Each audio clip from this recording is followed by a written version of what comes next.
There's a level of perfection that seems to be implied because you chose that family. And it's irrespective of the fact that each one of you is there for a different reason. And that means thinking that you chose them also indirectly makes you believe that it can't dissolve.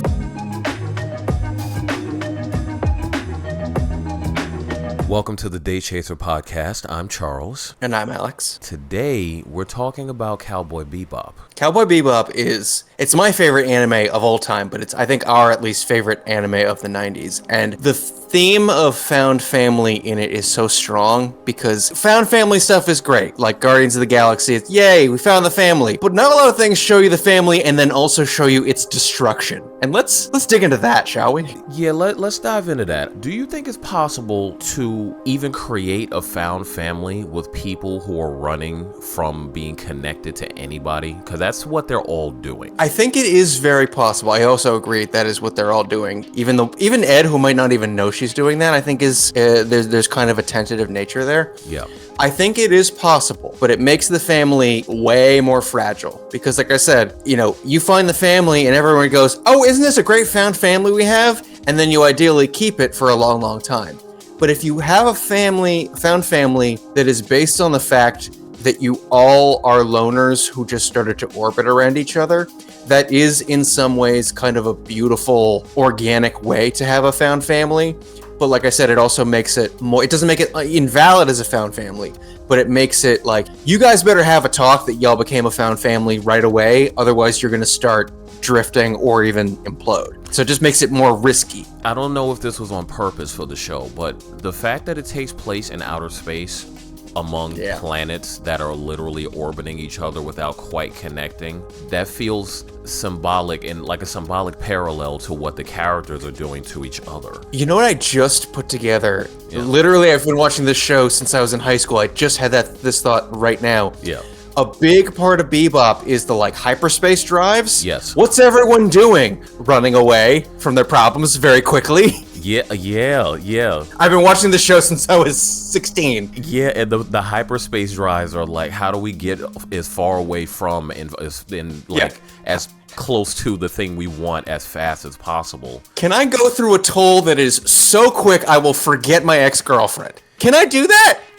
You know what, even to that point, the episode with the mom who ran the cult, you remember that? How they were chasing each other through the hyperspace drive, and then Spike and Faye, they exited, well, they didn't exactly exit it, but they stopped it, and then they thought they were going to crash right into the ships, and they just passed straight through them. That feels like what they've emotionally been doing to each other on the Bebop. I just thought about that today, that parallel about how they are kind of orbiting the idea of intimacy without quite making contact, and it's not a broken connection necessarily. I mean, in one way one could say that it is, especially when you're talking about the characters. I mean, you got Spike running from a violent identity, and then Faye is lost to time.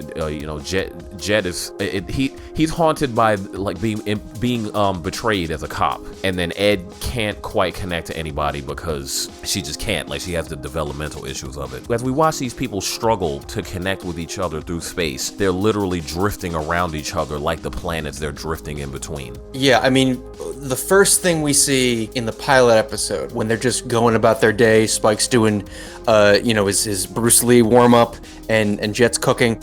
Everything, they're not in 0G, but they're in kind of that floaty, kind of cool, I can toss you a cigarette and it will slowly move over across the room. Yeah, the low gravity. The low gravity. As we are talking right now, I've seen that episode a million times, and I'm like, oh yeah, that is what they're doing. It's very visually evocative of how they are communicating. I can toss you the thing, but it's going to come slow, and it might just go past you in the hyperspace. It visually sets up a lot of its emotional themes very subtly and very well, very quickly. Yeah, there's definitely an emotional language that's informing the visual choices. That the cigarette passing being one of them, because if Spike wasn't very thoroughly scrutinizing the cigarette as it was flying through the air or the artificial air and paying attention in order to grab it, he would definitely miss it if he was off in his own little world. Things are that separated for them. The intimacy is just that thin. And it's the fragility of connection. It's the fragility of the connection. There's this idea of the fugitive self theory. It's identity diffusion or running from the self leads to relationships that are either intense but unsustainable or superficial and safe. And that's kind of what each one of these people, they're all fugitives, some literally, but they're all fugitives of their past. They're all running from something, but they bond with each other in the middle of a run. It's like trying to start a conversation with somebody in the middle of a relay race. Like, you can't really do that because you're so goal oriented. You can't help but relate to and connect to people around you, but ultimately you're trying to move forward. You're trying to get away from wherever you were, and you're not all going to meet the same destination at the same time. Yeah, and I think that's a good way to put it too, because let's say you go on a date with somebody and they're into you and you're into them, and then you become into them and they kind of fall out of it with you, and you go, the timing was just not there. Shit's passing in the night. Yeah, it's that exact thing, because not only are you two people with your own stories that have now briefly crossed, but the timing was just poignantly off enough because you're running toward your goals or away from your bullshit, depending on how emotionally healthy you are. And another person is going to, when you meet a new person, unless you're really taking care of your mental health stuff, sometimes they look like a ball of whatever your issues are, just in meat. Kind of, and so you're maybe not meeting them, you're meeting what they represent, and you could both be doing that. And I say that all that to say, like, these people on the Bebop are, because they're running from, all of them have been burned in some way. Dad was abandoned by her father. Spike, burned the mob justly, but everybody is angry at him, so they're coming after him. He's literally a fugitive. Faye, I almost called her Spay. I don't know. I'm thinking fine and spay and neuter your pets. I don't know. So Faye lost her entire identity, and then she was basically saddled with all this creep's debt.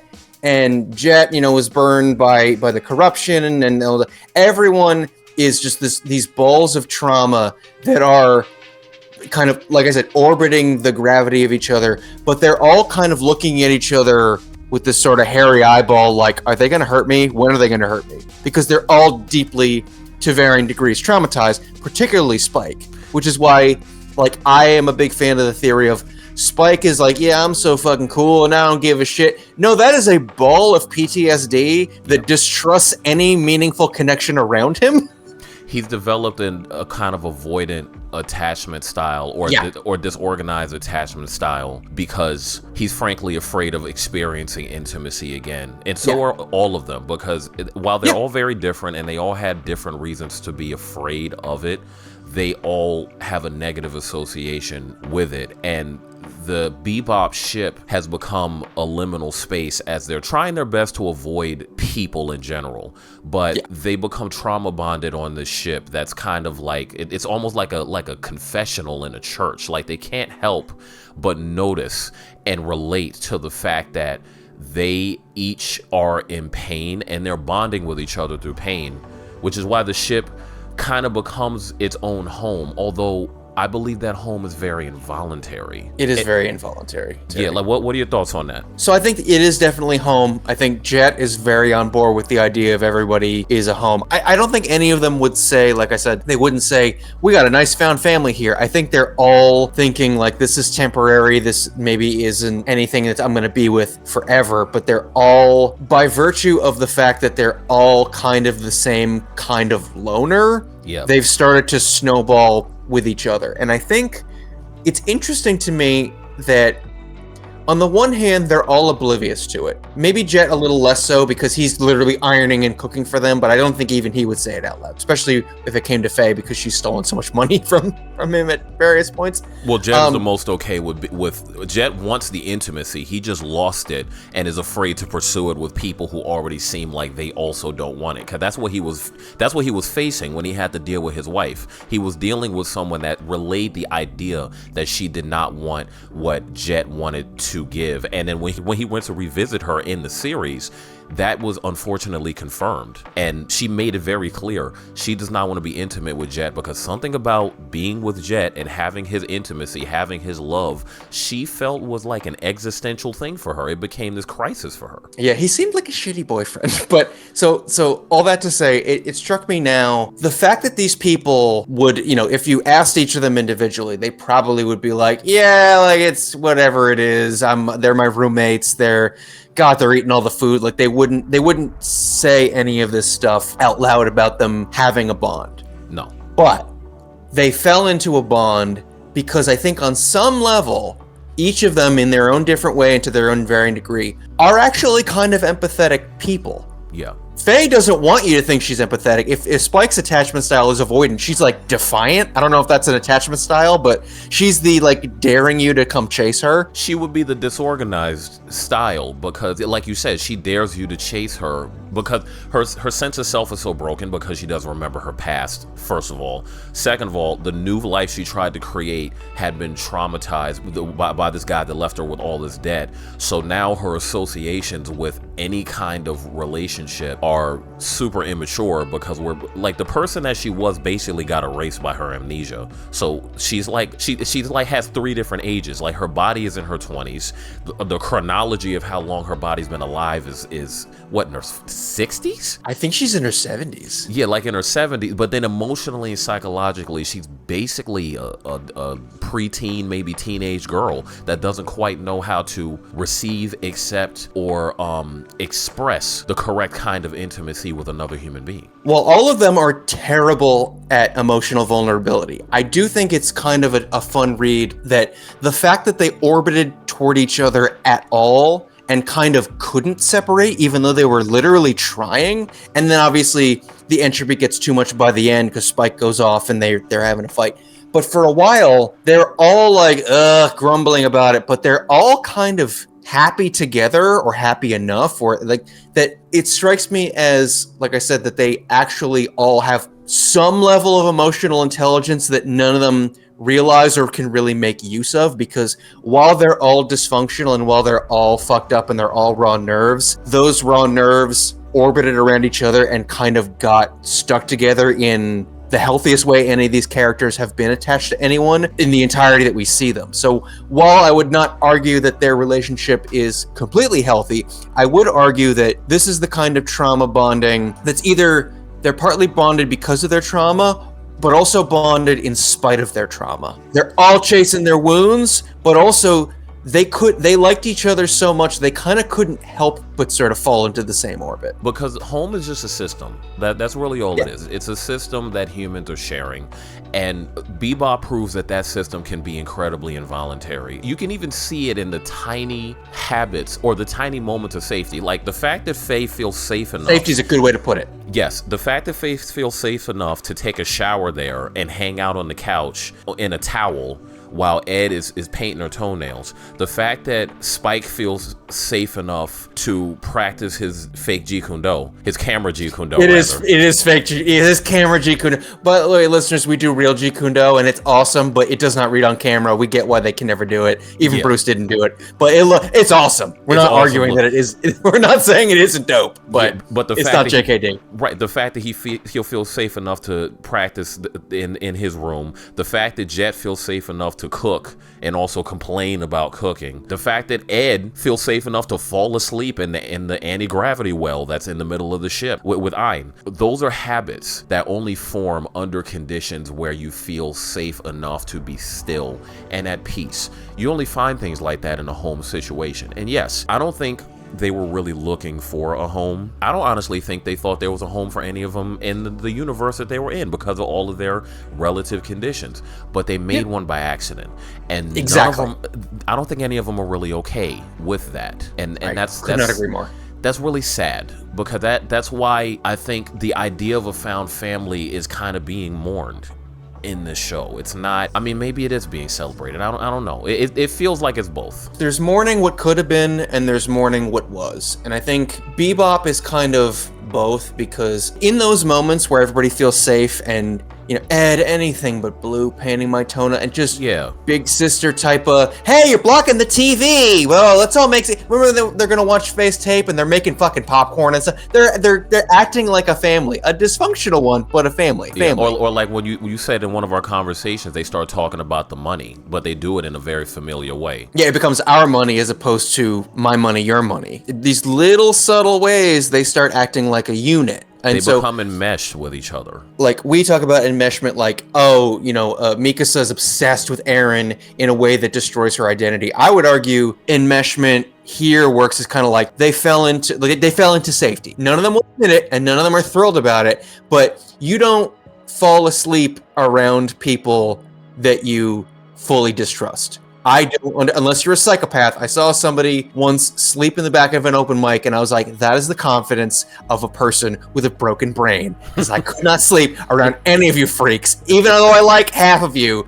None of you. But so I think that what Bebop does and what the finale does so brilliantly is it's very, very conscious of what could have been. Man, if Spike just didn't leave the way Faye was clearly telling him not to leave, because she can't say I love you or I feel safe with you or any of that shit, but she turned around by the end. She actually kind of figured her shit out a little bit enough to go, don't leave, this is crazy. What she's saying is, please don't kill my brother I just found out I have, who is you, please don't take this away from me once I just realize what I have, even if she doesn't cognize it. Because the series progresses in a way where they get more and more comfortable as they're more together, you feel the vibe more and more and more, and that's when it starts breaking. That's when Ed leaves and they eat all the eggs because they can't say out loud how sad they are. Yes. That's when Spike leaves. That's when, all this, when the entropy becomes too much. It mourns what could have been, because very clearly Jet is just going to sadly own the Bebop. I don't think Faye sticks around for much longer. Faye, the last we see of her, is trying to convince Spike not to leave, and then we never really see her again. Yes. Ed leaves a couple episodes before. It is telling you,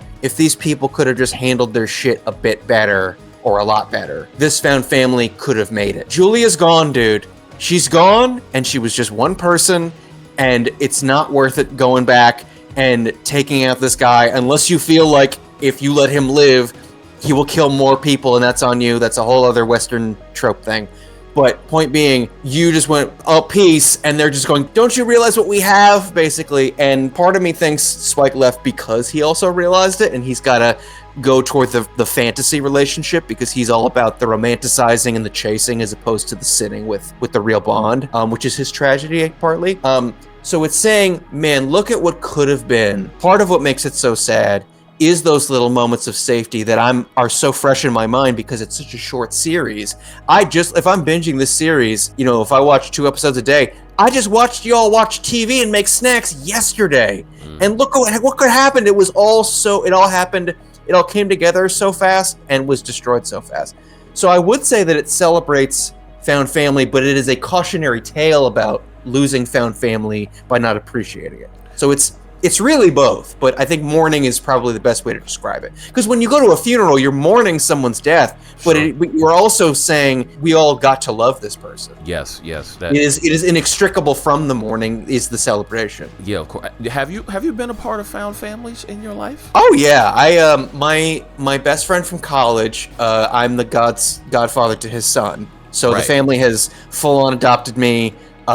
So your found family. So you've experienced found families that have evolved into being basically just families then. Yeah, like I learned this term about a year ago called blended family. Oh. And I was like, oh, we're a blended family. Like, you guys took me in, we're not blood related, but like my godson, I FaceTime with him all the time. He calls me by a name that the family called me. He's too young to learn my actual name. Yeah. But it means uncle in Tagalog, Ninu. He doesn't do that with strangers. Sure. I'm a part of his. My godson doesn't know how genetics work. He probably thinks we're blood related. He'll find out eventually, but he doesn't know, oh, daddy met Uncle Alex in college, and they liked each other so much they became besties, and then you were born, and he wanted to make sure that you were in his life. So it really it's become almost like irrelevant, the fact that we're not blood related. And I think that's kind of the beauty of a found family, is that it's by choice. Even if it's by choice that you don't realize, like these guys, until it's maybe too late, you're all staying together as a choice. Any of you could leave at any time. And a lot of the time they do, especially Faye, she leaves pretty often. She does leave, but also she leaves with the like, please come chase me, which is a little different, but yeah. There is an illusion inside of the beauty of a found family that I find is driven to its unfortunate logical extreme in Cowboy Bebop. And that is the illusion of choice. Like when a normal family, by normal I mean a family that you don't find, you're just born into. When a family like that experiences a schism where they break up, people accept the idea of that happening. As sad as that is, they do generally accept the idea that yes, a family could separate. Although people avoid it, it could happen. The illusion behind choosing your found family is the idea that your people are people you chose in that found family, and they are people that chose you. There's a level of perfection that seems to be implied because you chose that family, and it's irrespective of the fact that each one of you is there for a different reason. And that means thinking that you chose them also indirectly makes you believe that it can't dissolve. Yeah. And that's especially sad because from my perspective, Cowboy Bebop appears as a character study of exactly how that illusion breaks down. Yeah. It does it in an extreme enough way where you realize, first of all, these people didn't choose each other the way that most found families choose each other, which with positivity and enthusiasm. They chose each other through trauma bonding. Each one of them is an open wound, and if you understand how relationships work, any relationship that begins in a state of negativity often ends in a state of negativity if the transition from negative to positive is not curated, if it's not polished and worked on, because relationships, they're active. Like you can't, it's like if you have a cousin or even a sibling that you haven't spoken to in a couple of years, and then you see them at Thanksgiving and all of a sudden they feel like a stranger. It's because you haven't spoken to them. It doesn't matter that you're sharing blood, and it doesn't matter that you're not sharing blood. If you're not actively engaging with these relationships, it turns into something that will dissolve. That those relationships have to be nurtured.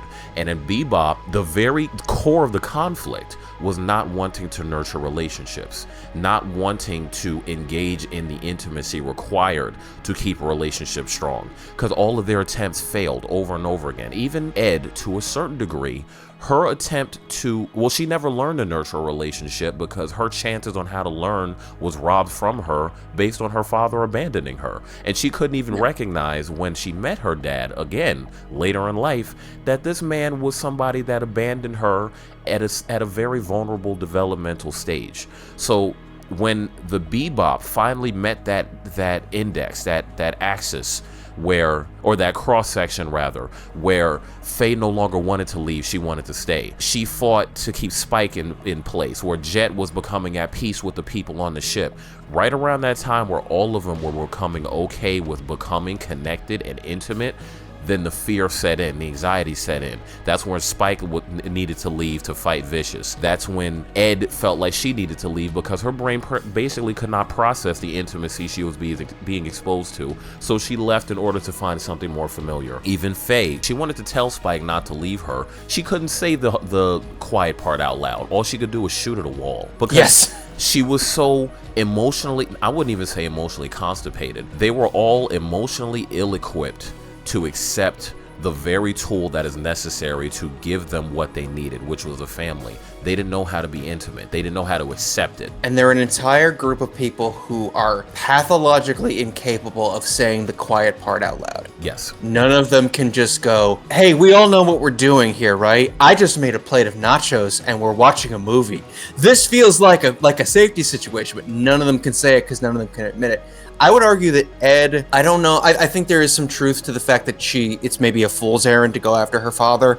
I also kind of don't blame her for almost having this kind of forgiveness attitude, like, okay, I have to do this, I have to try to make amends with him. He's probably going to burn her again because he sucks, but I don't blame her. I don't view that as the most toxic impulse to go away, but clearly that's when the cracks start to emerge. Spike, I do put at fault, because you could argue it's noble to go, he wants to find Julia, which is rooted in some selfishness. Right. But also, once Julia is dead, I think there's some part of him that's like, if I don't kill Vicious, he's going to kill more Julias. So it is selfless and selfish, because there you could also, everyone wants to shake him and go, dude, don't do.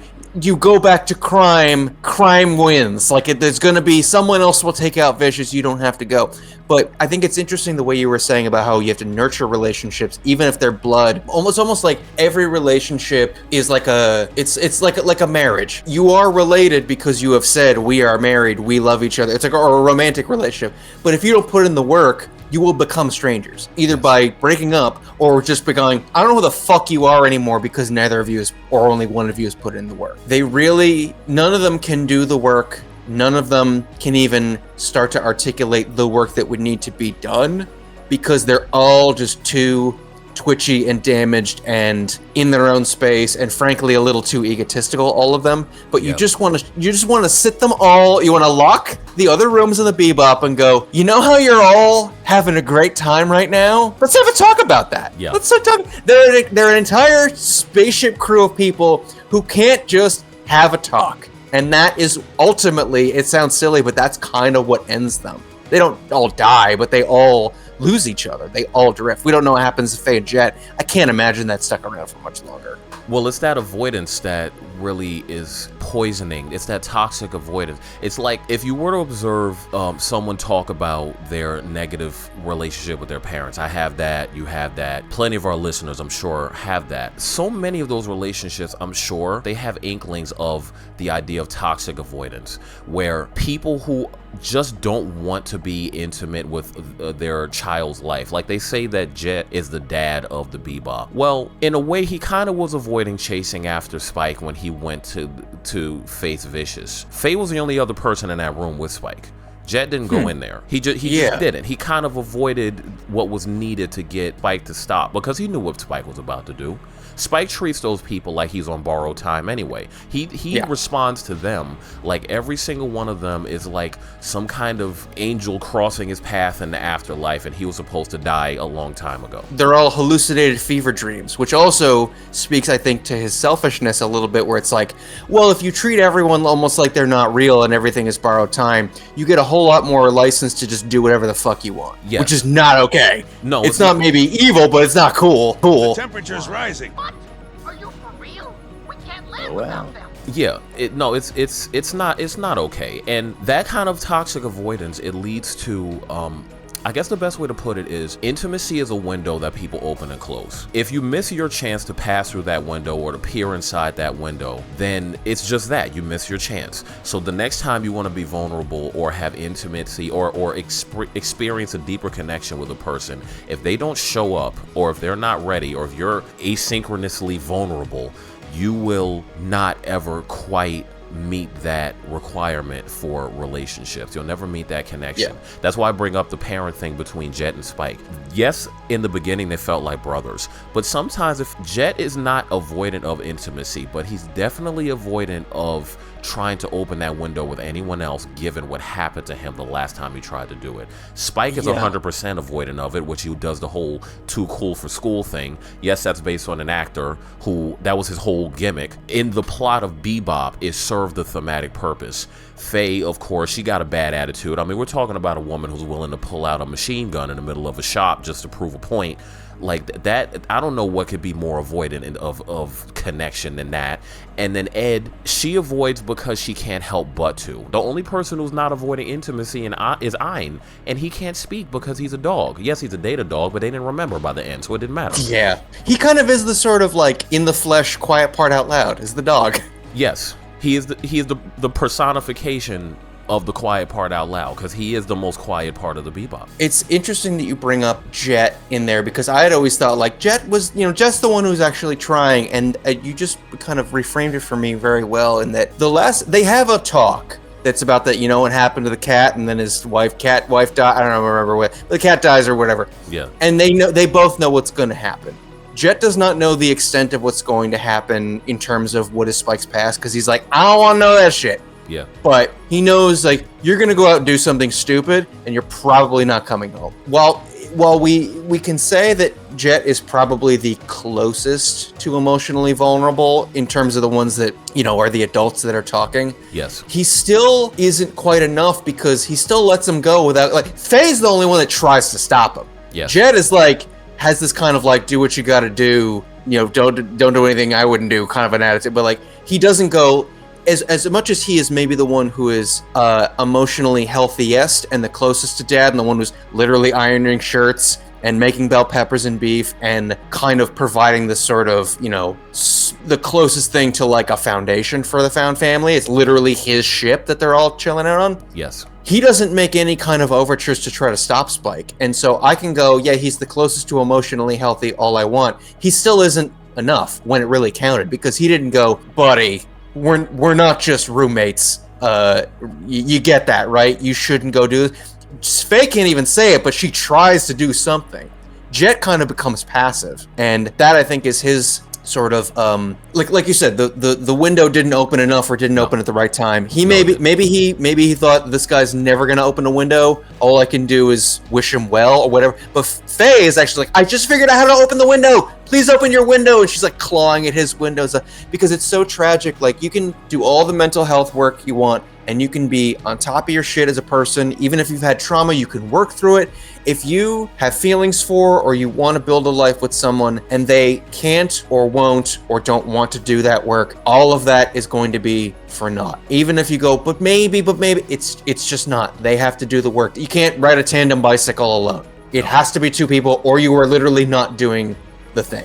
It's a bad romantic relationship. It's this, and that person might not even be a bad person. They just might not know how to do it, or they don't know how to do it. Like, it can be so many different things, but if the synchronicity, if the shared vulnerability isn't there, it won't work. Like, I dated somebody in 2019, and we had a good, loving relationship, but she was a bit more emotionally mature than I was, so it didn't last as long as I wanted. I don't think I had a shut window, but I maybe wasn't opening my window as well as she was.